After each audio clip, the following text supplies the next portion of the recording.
লক্ষ লক্ষ টাকার আত্মসাৎ করার অভিযোগ উঠল পোস্ট অফিসের এক কর্মীর উপর। কোচবিহার ২ নং কালীরঘাট এলাকার এক গ্রামীণ ডাক বিভাগ কেন্দ্রে লক্ষ লক্ষ টাকার আত্মসাৎ করার অভিযোগ উঠল।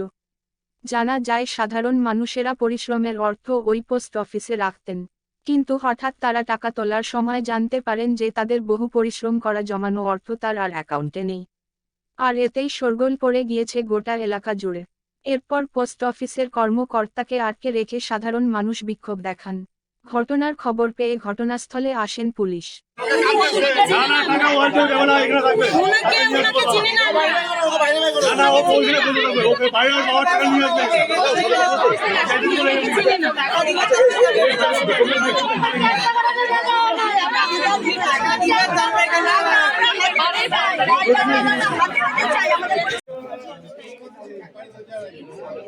আপনি কি হয়েছে আপনার?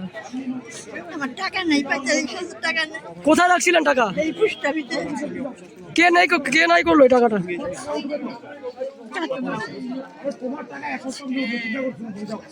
কিভাবে নাই হলো, কিভাবে জানতে পারলেন কিভাবে আপনি?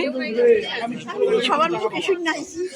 আজকে পোস্ট অফিসে আসছেন, আপনি দেখিয়েছিলেন বইটা? হ্যাঁ, স্লিপ লেখায় ও 45,000 টাকা নাই বলেছে। 80,000 টাকা তো 45,000 না। এখন কি চাইছেন আপনি? আমার টাকা পাইলাম না, আমি চাই টাকা হইতে চাই। কি করেন আপনি? আমি যে মাটির বাড়িতে কাজ করি।